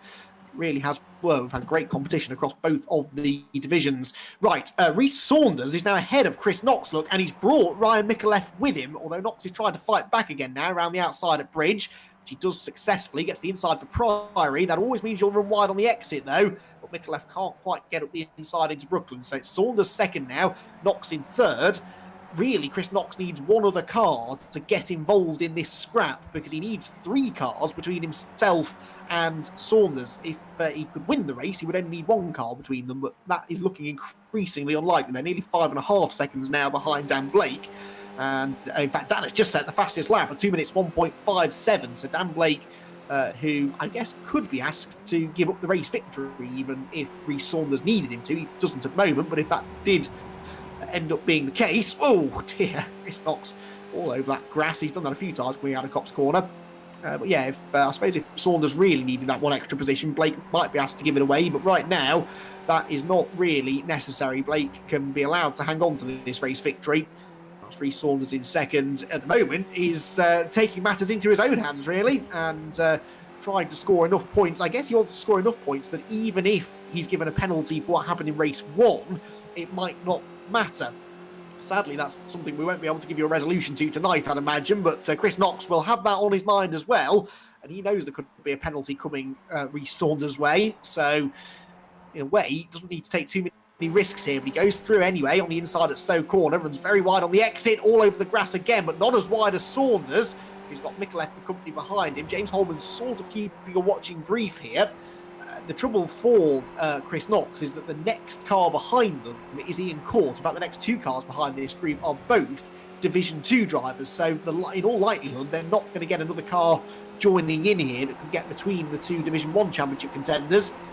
It's realistically going to be second place at best for Knox and 5th at worst for Saunders, but they're going side to side again through Bridge Corner as we approach half race distance towards Priory again. Knox has the inside line into the left-hander, and Micallef is almost trying to follow him through here, but look, Micallef backed out of that. Ryan Micallef is not going to challenge Rhys Saunders at all, unless it's absolutely clear that Saunders doesn't need the points. But as I said, even if Knox wasn't in this race, I think Saunders would want to take the points just in case there's a penalty coming his way afterwards. Not the way we like to round out a championship this, with potential penalties for drivers on their way, but we just don't know what the judicial process is going to come out with. So we have to assume that there may be some changes to the results. James Holman, by the way, takes the fastest lap, chasing this lot down. And then Gavin Johnson sets it. Gavin Johnson, 2 minutes 1.41, with a really, really impressive lap time, that, from 9th position for Gavin. PDC Racing man running well in this race again after a slightly disappointing second encounter. Looking strong again. Up over the curbs then for Saunders and Knox. Mikulev is now going to go on the attack again, presumably, because the next car in front of him is no longer his teammate. It's now his teammate's championship rival, and that is Gavin Johnson. So forget what I said about Gavin Johnson having a really good race. He's just had an accident. I don't know how or why or what caused it, but Gavin Johnson... Oh, dear, there we go. It was contact with the 027, which is Adam Gale. No, not his teammate. Adam Gale is one of the... Oh, there were 3 cars. Is that Hefford as well? There's a 3rd car on the outside. And I couldn't quite spot the number, but Gavin Johnson very much came off worse from that. And unfortunately reset straight back to the pit lane. Johnson out of the race. Chris Knox is now still second, I should say, ahead of Saunders as they race up through Abbey Corner. Saunders trying to get back on the attack again, goes to the outside line into Bridge Corner. Alan Toon here running well, 4th place in Division 2. Trying to take 3rd place away, actually, from Matt Ragsdale. And I think, did I say before that Alan Toon hadn't had a podium yet this season? Yeah, that's right. So Toon looking for his first podium.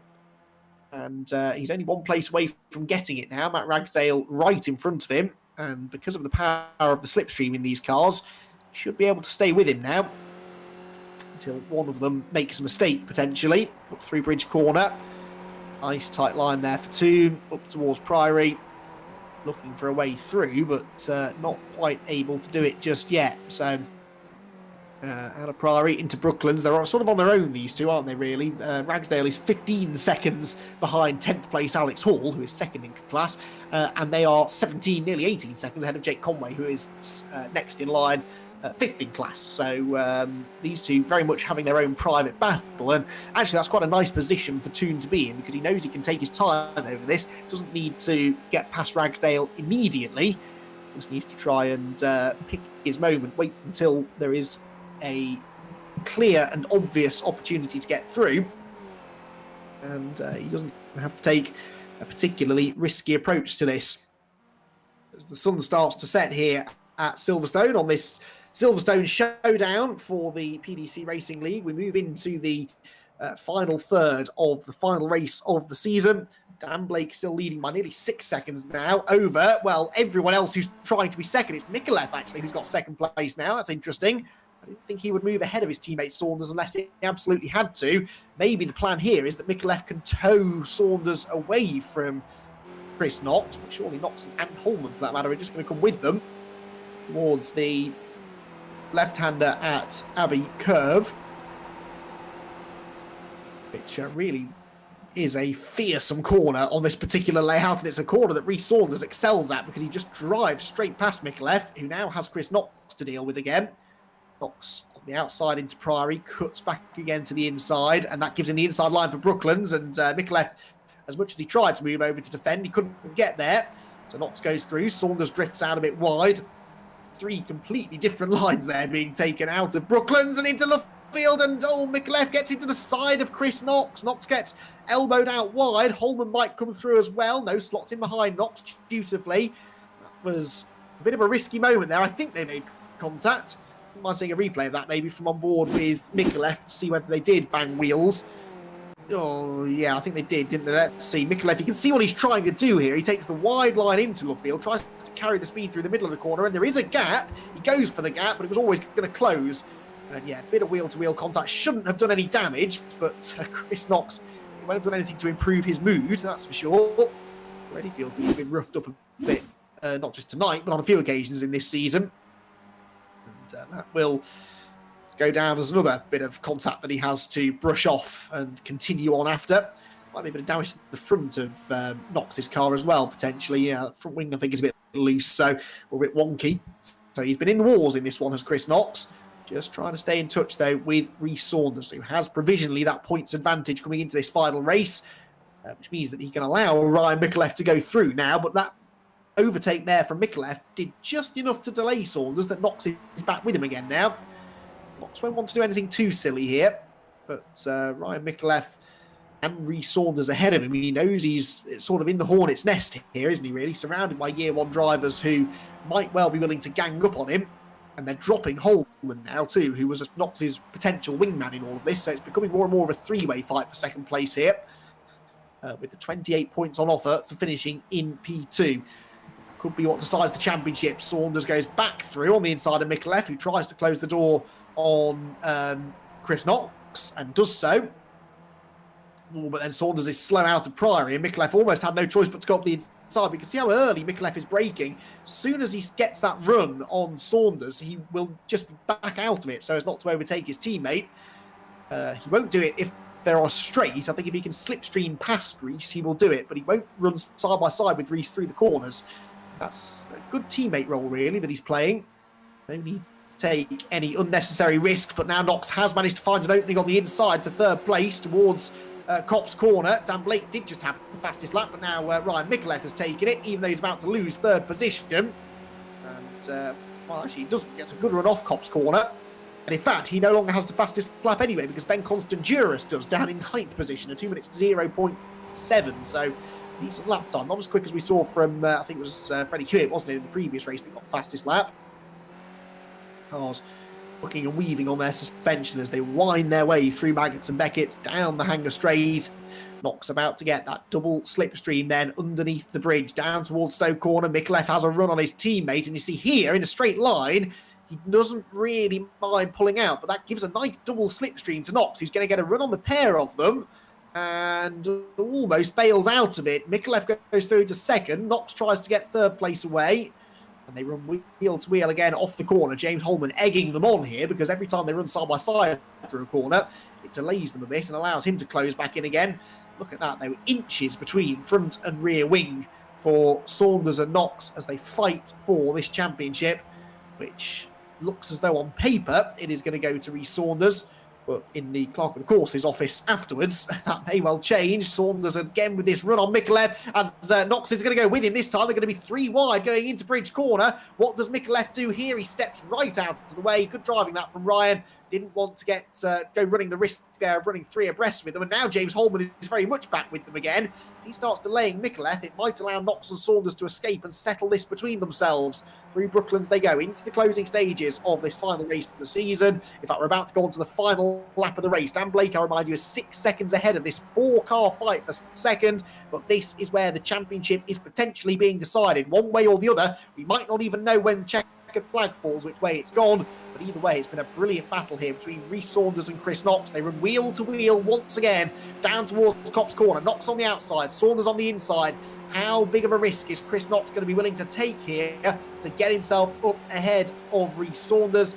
Out of Copse they go, down to Maggots and Beckett's, and Knox has the run. He's got to the right-hand side of the road. There was just about enough room. Wheel to wheel into Maggots and Beckett's. This could so easily go wrong. They're wheel to wheel still. Saunders just won't back out of it. They're side by side for a 3rd consecutive corner. Saunders over the curb. Knox has the inside line now, and Chris Knox will go through. No, still Rhys Saunders keeps himself on the outside, and now all 4 of them are going to be together down the back straight. Micallef goes to the inside. Ryan Micallef is on the grass trying to overtake Chris Knox for the 2nd time this year. Knox is about to be overtaken by a year 1 car that's on the grass. They are 4 abreast into Stoke Corner with half a lap to go, and the championship leaders are right in the middle of it. Knox goes through. Knox into 2nd position. Rhys Saunders has to try and go with him, which he does. They're almost side by side again. Saunders goes to the inside down into the Vale, and Ryan Micallef tries to stay out of everyone's way. This has been nearly half a lap of the Silverstone Grand Prix circuit that these 2 championship rivals have done completely wheel to wheel. Oh, there's finally contact there as Saunders ends up on the grass, and Chris Knox has the position, but for how much longer? Saunders fights back again into Abbey Corner. There's more contact. Sideways for Knox. Saunders up the curb, down into Bridge Corner they go. There are 5 corners left in the race, 5 corners left in the championship, and the top 2 in the points are going at it hammer and tongs. Into Priory. Saunders flies through on the inside and loses it. He's sideways. Knox goes back ahead of him. Micallef up the inside as well. Surely Rhys Saunders can't get back at Chris Knox now. Dan Blake comes out of the final corner. The win is in the bag for Dan. What is going to happen behind him though? Will it be Knox Will it be Saunders? Will they get to the start-finish line without making any more contact? Let's find out. Blake goes through. Chris Knox is going to hang on to second place. And Rhys Saunders in third. Well, I think provisionally that is still enough for Rhys Saunders to win the championship. But there will be many, many discussions to go on after the racing is finished, I'm afraid, to decide exactly what that means for the points. It was a brilliant battle over between Knox and Saunders. Holman and Mikulev come home fourth and fifth after being thoroughly entertained by watching that battle on the final lap. Ian Court takes the victory in Division 2. There is Alex Hall coming through in 10th place. That's second in Division 2 with Matt Ragsdale in third. But that win for Ian Court should guarantee him the Division 2 championship. That I can say with some degree of certainty. Division 1, I'm not willing to hand to anyone just yet, but based on the points I was given before that race, Rhys Saunders finishing just 1 place behind Chris Knox should still be enough for Saunders to take it on the road. Well, that was a suitably dramatic final race. Brilliant stuff there from Chris Knox and Rhys Saunders, who have kept us really well entertained all year long. I mean, that was basically a full lap side by side between the two of them. They first got side by side coming across the start finish line, and they were still wheel to wheel going into the final few corners. And this is how it was settled through the final couple of corners. Saunders actually having to fend off Mikulev a little bit there, and Chris Knox was able to hang on, but neither of them were willing to give that one up. And this was the run down the hanger straight. I mean, Mikulev was completely on the grass there. Knox gave him room, and then Holman goes to the outside, 4 wide. We saw enough of this at Daytona a week ago. Knox sent it into Stoke, got a bit sideways, but did at least manage to come out of the corner still ahead of Mikulev. But then, of course, Saunders had a run on the pair of them. He goes to the inside. They're 3 wide again into Vale. Mikulev bails. Saunders now finds himself on the outside line, and this is where they first make contact, look, because here, Knox is clear of Saunders. He thinks he's still clear, runs out to the edge of the road, but Saunders is still there. And then Rhys thinks, right, well, I'm going to give as good as I get, gets back up the inside into Abbey. And I mean, that could so easily have ended both of their races there. They could both have gone cartwheeling off the road, but they saved it. 2 by 2 then into Bridge. Saunders on the outside, still refuses to say die, carries the momentum, gets to the inside, but this was the defining moment. He carried too much speed into Priory. He got sideways, and Knox went up the inside, and crucially, so did Mikulev. So Saunders could not then get back to Knox again into the final few corners. Knox stayed second. Mikulev, in the end, let Saunders go, but and actually cost himself 4th place in the process. But there was nothing then that Rhys could do to get back to Chris Knox. But as I've said, I don't think it will matter too much. I think that should still work for Rhys Saunders as far as the championship is concerned. Brilliant racing, though, nonetheless, and the result sees a win go to Dan Blake for the first time all season. Thankfully, that rather troubling stat of not winning a race all season doesn't quite come to fruition. Blake gets the win by 7.6 seconds over Chris Knox in second, Rhys Saunders third, James Holman fourth, Ryan Mikulev fifth, then it's Ian Court, Steve Hefford, Ben Constanduris, Michael Seal, and Alex Hall, with Court and Hall first and second in Division 2, with Matt Ragsdale third. Then it was Alan Toon and Jake Conway, who didn't really have a night to remember, did he? That's a shame after the pace he showed earlier on in the season. Season 6 might be his season to challenge for a championship properly. Carl Jacquelet, Gavin Johnson, and Freddie Hewitt were all in trouble. So too Matt Payne and Ben Best in 18th, who was the last car officially classified as a finisher in the end, with Adam Gale, Chris Kidman, Cesare Rizzo, Martina Ward, Ian Crosby, Rob Graham, Morgan Short, and Isaac Phelps, all either failing to finish or indeed in some cases failing to start.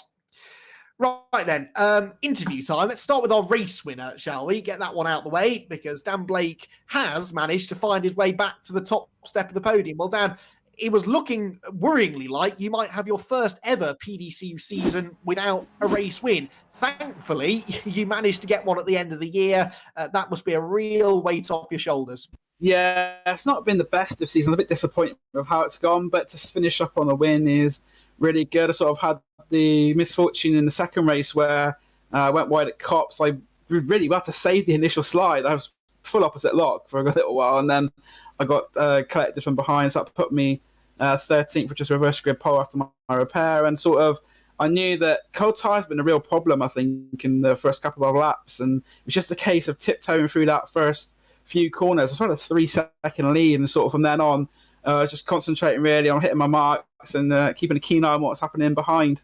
At one stage, the the plan was I was going to actually give Reese that win, and if he needed it for the championship, so it's just sort of keeping up to date, see what's going on, and in the end, I took the win. But it's a good way to finish the season. Yeah, I did actually ponder that during the race, whether if you were asked to, whether you'd drop back and give him the win. So obviously you were prepared to play the team game if necessary. Thankfully, it didn't come to that, and you were able to take the win, which I think now puts you, I think you're back level now with Freddie on total number of wins in the championship. So I know you like to keep an eye on those stats. That must put a smile on your face.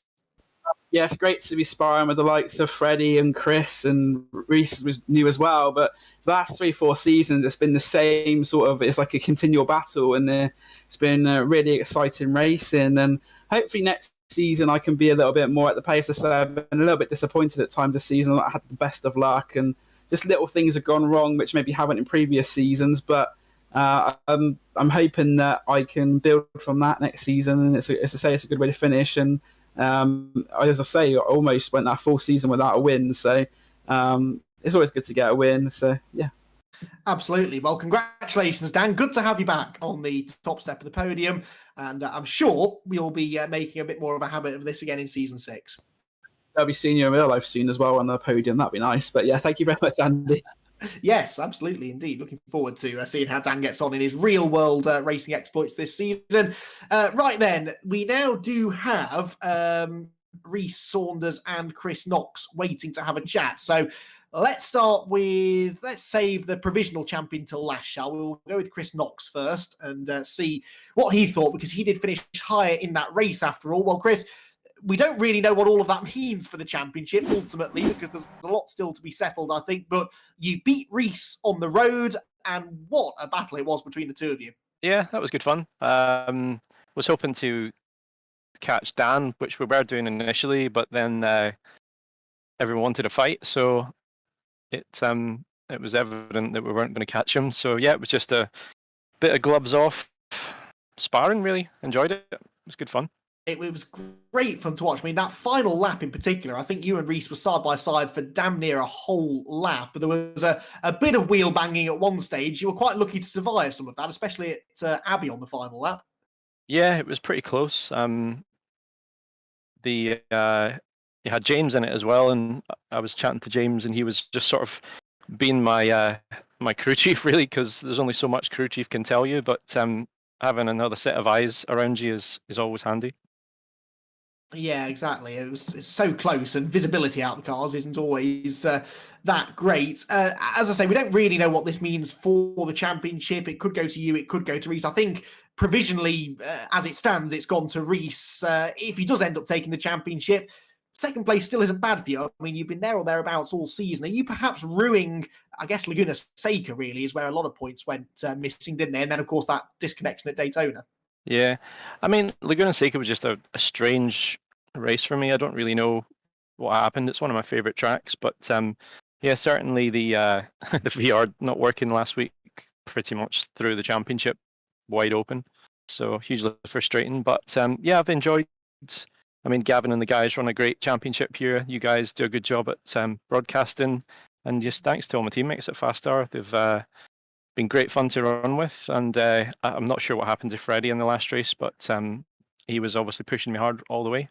And again, don't know what way the championship's going to go. Congratulations provisionally to Reese, and yeah, we'll see what happens once all the protests go in. Indeed. Thank you for the entertainment this season, Chris. And yeah, there have been some brilliant moments for the Fast Star team. That podium lockout you had earlier in the season, I'm sure, one of the real highlights. Congratulations, and we'll see you again next time, I'm sure. Cool. Thanks, guys. Chris Knox then comes home provisionally runner-up in the championship. But we do have our... Alex Hall is here as well. Now, did Alex win the Division 2 category in that race? I think he did. The results have disappeared off my screen now. Oh, no, there we go. He was second in that race, but we'll have a word with him then. He was a podium finisher in Division 2. Alex, welcome to the podium. Hard-fought race that. It always is hard-fought in Division 2. We don't often get such a chance to chat to some of the Division 2 drivers. It's pretty fierce racing, even back in Division 2, isn't it? Yeah, I didn't really see a lot of the the racing, it was all behind me. I was so far ahead. No, I started from the back and just had a nice leisurely drive through to 10th, I think, overall, which was pretty good for me. Yeah, 10th place indeed, breaking into the top 10. I mean, there was no catching Ian this week, was there? He's definitely got this track down, but you seemed, I mean, you've had good pace all season, really, haven't you? Yeah, on and off, I'd say. Just kept getting involved in other people's accidents, which is usually the story for me. But well, you avoided it, thankfully, tonight. Got yourself that second place. And moving on now to the next season, I guess a Division 2 championship is something that you'd like to have in your near future? Well, give it a go. See if we can move Ian up to Division 1. He's too quick for Division 2, so give it a go. Yeah, I think I tend to agree with you there. He's definitely a 6th place in that race for you. Was pretty impressive. Alex, well done on the podium, and we hope to see you again next season. You will do. Thanks. Alex Hall then gets himself on the Division 2 podium, and we've kept him waiting for long enough. Let's have a word, shall we, with our provisional champion, because Rhys Saunders is here ready to have a chat. Well, Rhys, we think at the moment that you've done enough to win the championship. There are still quite a few things up in the air, obviously, but how does it feel to have come out on top, on track at least? I'm not celebrating yet. We'll see. Yeah, I think provisional champion is probably the title we'll go for, and we'll wait for it to be rubber stamped. So it's not really sunk in yet. It might be at the weekend when we find out. Yes, well, it's not really a championship decider unless there's a bit of controversy, I suppose. But no controversy about that final race. I mean, you and Chris had a brilliant wheel-to-wheel battle. Chris was just saying how much he enjoyed it. I'm sure you did as well. Yeah, it was very, very hard. Sometimes fair. So yeah. So yeah, no, we'll say yeah. It's just keep the emotions in check, and we'll find out. Regardless, I think really of what the outcome is, though. I mean, you've definitely left your mark on the championship this season, right from the off. Back at the first rounds of the season at Okayama, I mean, you were bang on the pace. Are you surprised with how strong your speed has been, and ultimately your championship potential has been this season? No, I always hope to challenge. And I've definitely left my mark on all of my championship rivals.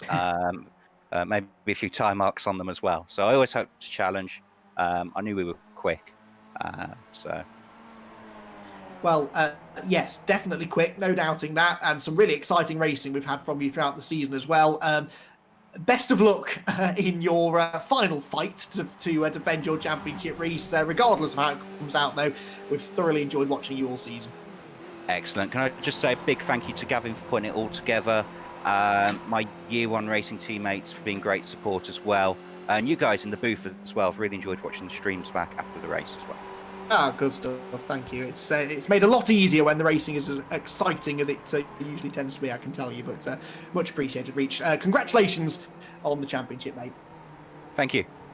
There you have it then. Rhys Saunders takes the Division 1 championship provisionally. A little less provisional, I think, is the Division 2 championship, which should have gone the way of Ian Court. And Ian, I'll be honest with you, this time a week ago, I wasn't convinced we'd be having this conversation because Daytona did not really go to plan, but you bounced back well and truly tonight. Well done. Yeah, I mean, Daytona, pace was good. I just got involved in a lot of trouble, and I ended up had to pit in both the first 2 races, so it dropped me back. So it was just unlucky, but this I was always happy at Silverstone, always was in real life. So I was confident. Yeah, and that confidence carries you a long way in these cars, especially. I think you genuinely do find more pace the more confidence you have. You've got to have the confidence to throw them around through these high-speed corners, but it ain't easy. No, yeah. I mean, the problem I found with this car, because I'm not on low tail pedals, so certain circuits you struggle with if there's heavy braking, whereas Silverstone's quite long and flowing, so the braking isn't as much of a problem for me. But I think I'll have to upgrade for season 6. Is this the time to tell you I use load cell pedals and I can't drive these things either, so put that reflect more on my driving talent than whether or not the pedals work. It was all working really well for you all season, though. I mean, you've had, what is it now? I think about 6 class wins, more than anybody else. I'm already getting calls from other Division 2 drivers that you need to be bumped up to Division 1 now because you're just too quick. What are your thoughts on that? Yeah, I mean, I think it's only fair if you're winning in it, then yeah. I mean, I'm not expecting to be anywhere near the front in Division 1. So, I mean, tonight was pretty quick. I was just holding off in a lot of the races. I could have been a bit further up, I think, or certainly nearer to the guys at the front. So, well, we'll see. Certain circuits I struggle with, but it might just be a braking thing, I think. Quite possibly. Well, it will be interesting to see you in Division 1 next time. 6th place in that race, as you said, definitely suggests that you could be fairly competitive. You were very competitive in Division 2 this year, though. Huge congratulations on the championship. Yes, thanks, Andy. Cheers. Ian Court then gets himself the victory, a race victory and a championship in Division 2. A thoroughly well-deserved one it is as well. Well, that, I think, is just about all we have time for tonight because the racing is done.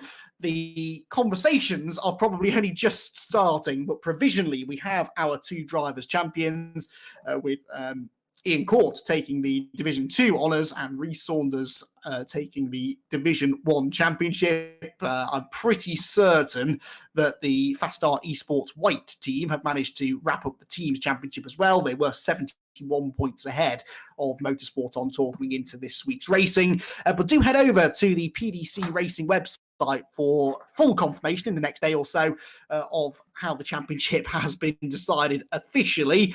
Also for updates on Season 6, which we're hoping will not be too far away. PDC's real racing exploits will be getting underway probably towards the end of March, beginning of April as well. So if you're interested in following their progress, then do head over to the PDC Racing website and all of the various social media outlets as well. And we'd also like to thank our sponsors, PDC, RS, SR, and Pingin as well. They've helped us not just throughout this season, but since the beginning of the PDC Racing League. We quite literally could not have these championships without their help and support. So thank you to everyone supporting us, not just in the sim racing world, but in the real racing as well. Thank you as well to all of you who have tuned in over the course of the last 5 weeks. There's been some absolutely superb racing. I hope you've enjoyed it half as much as we've enjoyed covering it. But for now, from myself, Andy McEwen, and Graham Sessford, our producer here at Year One TV, it's goodbye from now. We'll see you all again in the near future.